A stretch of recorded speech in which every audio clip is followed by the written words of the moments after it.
Thekla Kaischauri and Hartley Jackson. Welcome to the Tokyo Living Podcast. Hey, how you going? How's it going? Good. Thanks very much for joining us, guys. For those watching and listening, I have actually got a special guest co-host today. Guest co-host, do you want to introduce yourself? Matt, And how old are you? How old are you, Max? 6. All right. So Max is very interested or borderline obsessed with wrestling, as is his younger brother. So we thought it'd be fun to get him on the show with you guys today.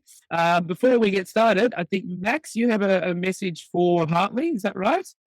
Happy birthday. Oh, amazing. Thank you very much. Was that your birthday? 2 years young. 42. So Yes. he's a little bit older than Daddy, isn't he? Yeah. Yeah, and a little bit younger than Uncle Nathan. Yeah. Right in between. Happy birthday. I hope you celebrated in style. I did a little bit too much and I'm still recovering. So Very nice. Is it today, Hartley? Is it your birthday today? well, it was, I think it was Sunday, but today still feels like Sunday. So yes, still today. Happy birthday, mate. Thank you. So, for the listeners, maybe starting with you, Thekla, just tell us a bit about your background and what brought you out to Japan. Sure. I came to Japan first time in 2017. I had my first match in Japan in 2018, I think. Before I came to Japan, I was basically working in Vienna. That's like my hometown. Was going to university and starting out as an underground wrestler. Had a couple of matches and then very quickly went to Japan for that first show in 2018, was also underground. And then in 2019, I did my first tour with Ice Ribbon. That was 6 weeks. And then went back to Austria, came back 2020, and that's when everything really started to kick off with wrestling. And yeah. And for those ignorant people like me, on underground wrestling, that sounds pretty full on. What actually is underground compared to the more professional promotions? Underground wrestling is basically the way we did it was that we didn't have a ring, so that's the main difference. We were working on a very thin mat, basically on the stage in different live venues, for example.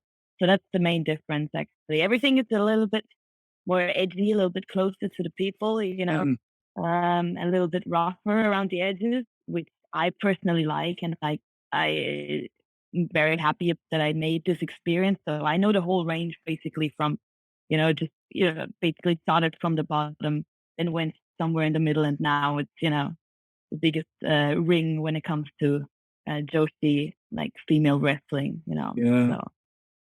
And what's your athletic background? What sports did you grow up playing, and when did you start wrestling?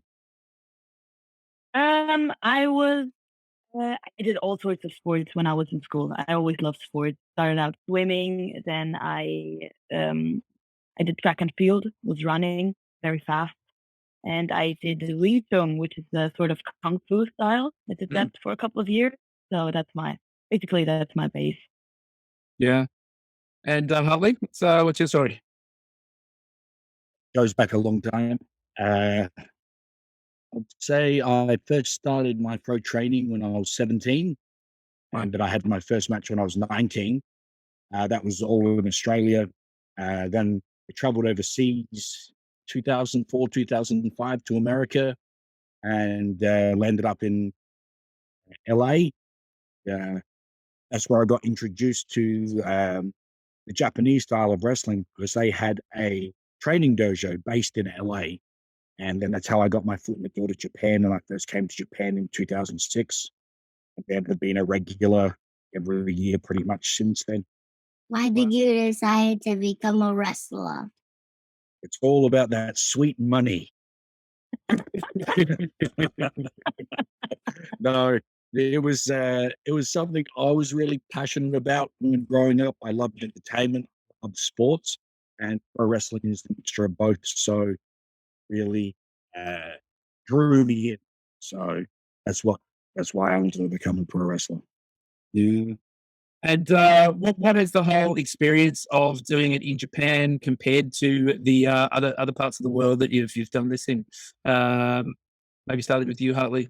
How's it been? Yeah, my personal experience here is that it's more sport fighting based, which has like an MMA background to it. I wasn't introduced to the MMA sort of style until I did the training at the LA dojo with the Japanese style. And then from there, I fell in love with it even more, and that's the style that I really loved for wrestling. Yeah. And Thekla, for you, how's the whole experience been? I think Japan is great. For me, I've wrestled in Austria. Other than that, only in Germany. But basically, more or less, most of my experience has been in Japan. So for me, that's basically all I know. I mean, the biggest difference is really the crowds. I think, to me personally, and the Western crowds are a lot crazier and louder. And um, That goes for any sport, right? yeah, I guess so. Yeah. Yeah. So that's the main difference. But I love it because the level of the level of quality is very high here in Japan. Yeah. Just very very good wrestling and very good wrestlers, and I like the sports based style as well. So it's great to be here. Yeah. Yeah. And obviously, there's a massive scene over here and a rich history of pro wrestling in Japan. What do you think makes it such a popular thing here? Heckler, an old guy. Well, you could really dive into this, like why Japan, why wrestling in Japan is so popular. It's a very complex history actually when it comes to that. Started, I think, in the 60s or 70s, with Ricky Dozan, but let's not dive into this. I don't really know. Japanese really, really love wrestling. Yeah. Really do. I have no idea. What would you say, Hartley? It's Like, got a other lot to than- do with, I think, the national spirit in Japan. Yeah. Sports and honor and discipline are something which I think is held very high here. And it's something that I think that every person in Japan really relates to. It's that passion, pride, honor, integrity. And that not only goes for sport, it's also business and classrooms and universities and every kind of level here. Yeah. And there's a number of different promotions here. Are they sort of different in the type of sort of entertainment value that they offer, or even just the sort of fighting style? How do they sort of differ? Yeah, there's a lot of very many different groups. You have a range from really hardcore sports style to comedy style. And I mean, Tekla could tell you about the Joshi promotions. They, range from a comedy style to very hard physical sports style as well. So there's a lot of things for everybody. Yeah, yeah. And Hartley, you have actually ventured into MMA yourself. How many fights have you had?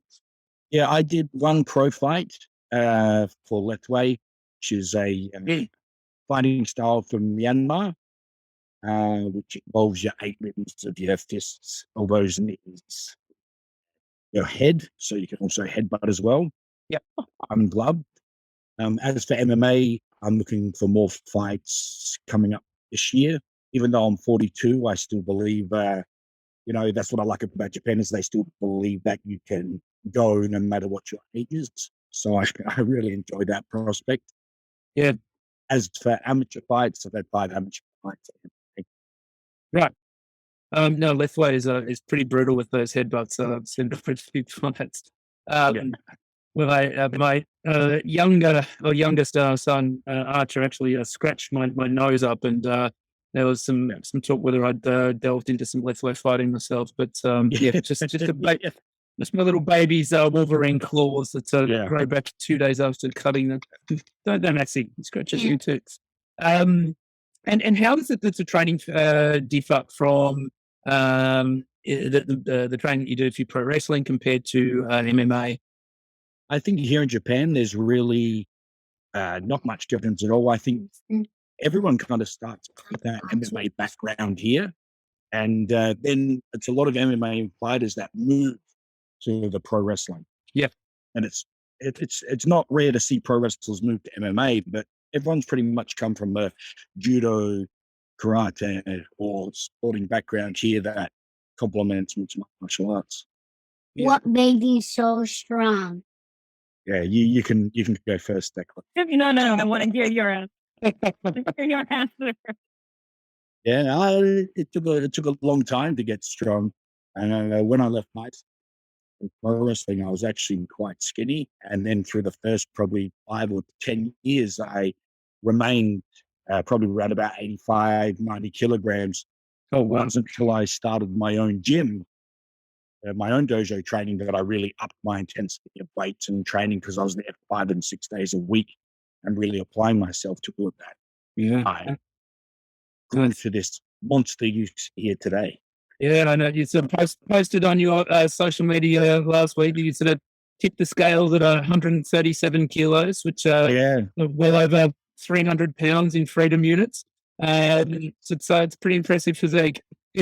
yeah. Well, I didn't think when I was trying to chase 100 kilos, it really took a while to tip the scales. Once I got over the triple digits, it was just so The exponential. it was a little too easy to fly up from there. Yeah.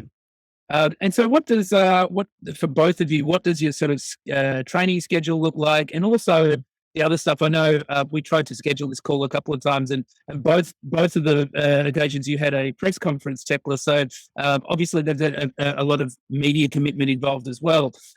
What sort of the lifestyle look like for you guys? Maybe Thekla, if you want to. So first, the training schedule can vary very much because our schedule is very dense. We have a lot of matches. We have like 2, sometimes 3 matches a week. So it really Wow. depends on that. Yeah.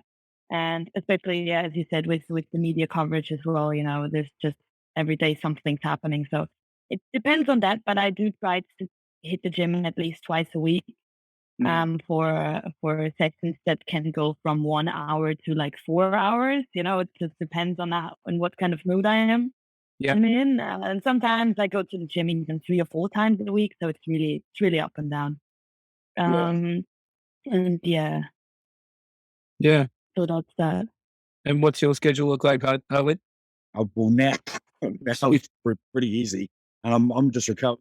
Well, I've recovered from my knee operation that I had at the end of last year, so I'm back in the gym 4 or 5 times a week now, and then eventually I'll get back in wrestling training, which goes 3 times a week. I also help coach some of the young boys, they call them here in Japan, as the young and up and coming wrestlers. Yep. And those sessions last from anywhere from about 2 to 3 hours per day with weight training, then a nap, then weight training again after. Yeah, right. And what's it sort of the travel commitments like? So, are a lot of the shows on the road, or sort of based in Tokyo? What's your sort of travel schedule like? Well, for me, last week we went to Sapporo, which was we have a company bus, so we hop on from Tokyo, travel straight up to Aomori, which is about a 9-hour drive. Hop on a ferry, which is about 6 hours. Another 2 or 3 hours drive to the show. So we arrive in the morning, Yeah. and then a show early afternoon. That's crazy. I thought I heard it bad with like an hour bus drive, but that is insane. Yeah, and then the end of last year we do a straight shot to Kyushu as well, which is probably about a 20-hour drive. But usually, if it wasn't for Corona, we would have stops along the way doing a tour, but sometimes it's only been a 1 or 2 shot deal now because of a lot of the festivals and events that we do have to the Corona in certain prefectures. Yeah, right. Well, so it's no private jets from city to city. I did come back by flight, luckily, because I had a show in Tokyo the next day, so the company looked after me there, which was good. But usually it's bus straight back, and not even a rest. It's just back on the bus and off we go. Well, I'm hoping you at least get a couple of seats to yourself. Yes, I need to. It's written into the contract, I'm sure. Yeah. Now, Thekla, Max has been watching some of the footage of your bouts, and he has one particular move that he's very impressed by. Do you want to describe your favorite move of Thekla's and how that looks? I could do the first part, but not the second part. And I could do the last part. The last part. So, what's all the parts? So, if people are listening and they haven't watched Thekla's matches, what does she do? Is it the one where I go into the bridge like a spider and then I walk, I crawl away from my opponent like a spider, and then I turn around and at full speed, at full power, I spear them into the midsection? Is it that one? Is that it?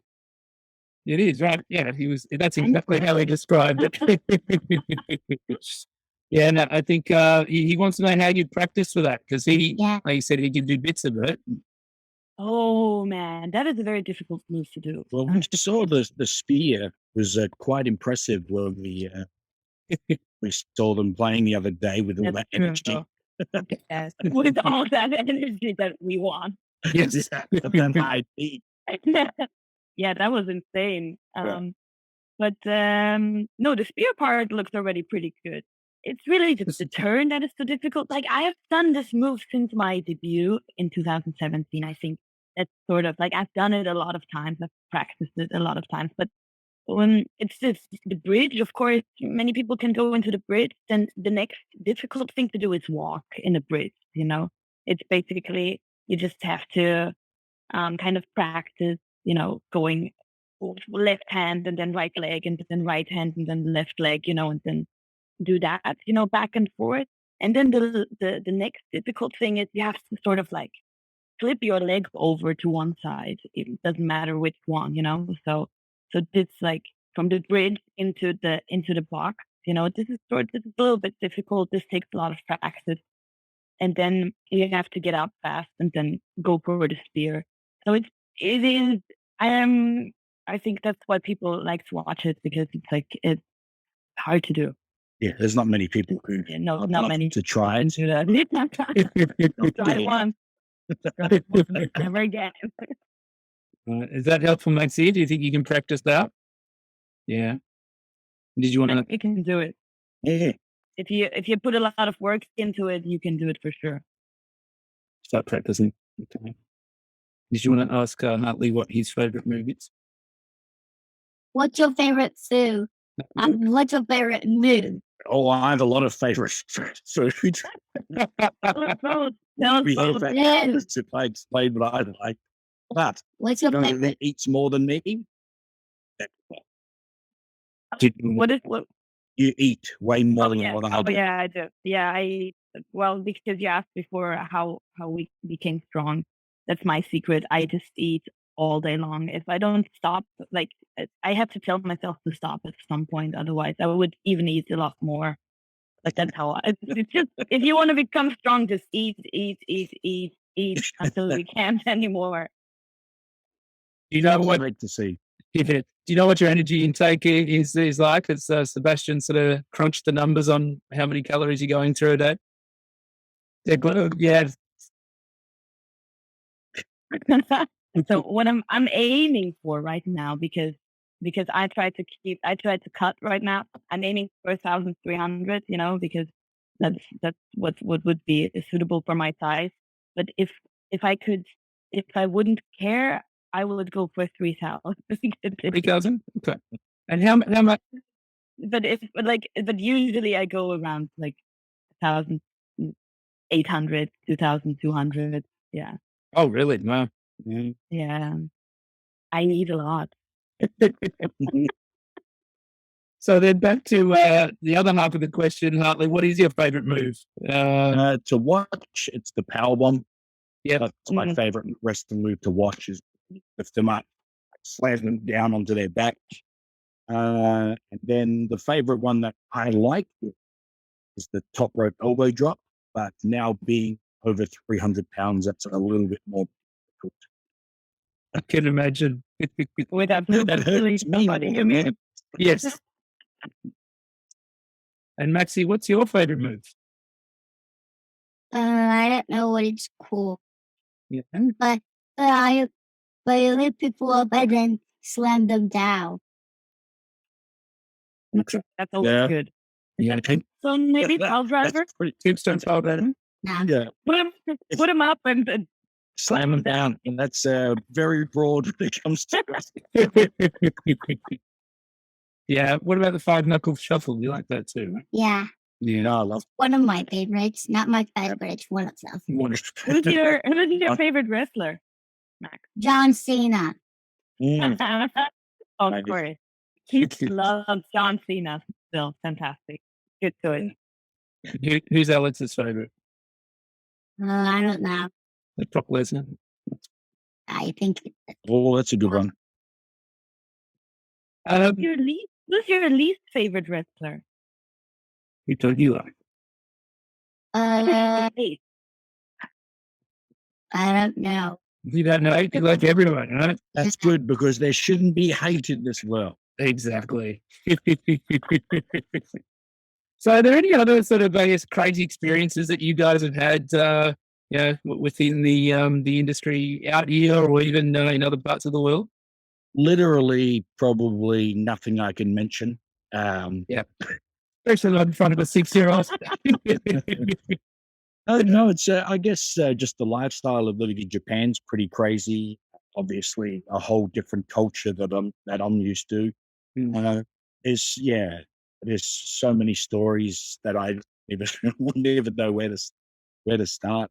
Obviously, being 300 plus pounds here with a mohawk here stand out quite a bit. That I either make children cry or some people just laugh right at me, and it's just quite an interesting experience. Yeah. I'm looking here, and I wouldn't change it for the world either. I love it. Yeah. can you tell us about the situation where you made kids cry? How does that Just walking down the street in trains. Some are completely fascinated and won't stop looking, and then others will just turn away and stuff. And then I had this old lady. I was walking down the street. This was before the pandemic started, so we had masks. And she just looked at me and just burst out laughing, pointing. It's just, strange that's creature, so hard? which I can completely understand, though. Right? It's just, Yeah. what is this thing walking down my street? I know when you were taking photos with the boys, that Alex just sort of turned around and was just staring. That was brilliant. That was so beautiful. We were wearing the jackets right before we took the picture. Like we couldn't really see, right? And then we were like, oh, let's take some pictures. Of course, we gotta take everything off. And the boys were just like, Pretty big. Yeah, Thekla, any funny stories, experiences from your side? well, I mean, that's why I started out in the wrestling business. Every day is crazy, really. It's just the most exciting job that I could think of. That's why I became a wrestler. Yeah. Any crazy stories? It's similar to what Hartley was talking about, right? And it's just the fascination of like normal people, when they see you, like I just go to a bar, then I take my jacket off, and people are just like, "Whoa, what's that?" Weird. This little white girl sitting in the bar talking Japanese, and all of a sudden she's like, "Well, she's," people are just like fascinated, and other than that, it's just cool. Like with the level of like fame that I've got now with stardom, it's just kind of, I just enjoy going to the gym or wherever, and then I just do my my regular routine, and then I notice somebody's just like looking a little bit too much, and then it's just like something wrong, and then it's like nothing too, and then they're like, they just introduce themselves, and they're like, I'm a big fan, that's it's just kind of cool. Or just walking down the street, and then somebody's like from the other side, like, "Hey, champ!" This kind of makes me happy, Yeah, for People sure. starting to recognize you. But crazy stories, like, man, yeah, it's the same as Hartley. Really, the really crazy stuff is not really suitable for a podcast like Fair that. enough. Yeah. Well, yeah, hopefully you get to maybe catch up in person and share some of those stories over a drink sometime. 100%.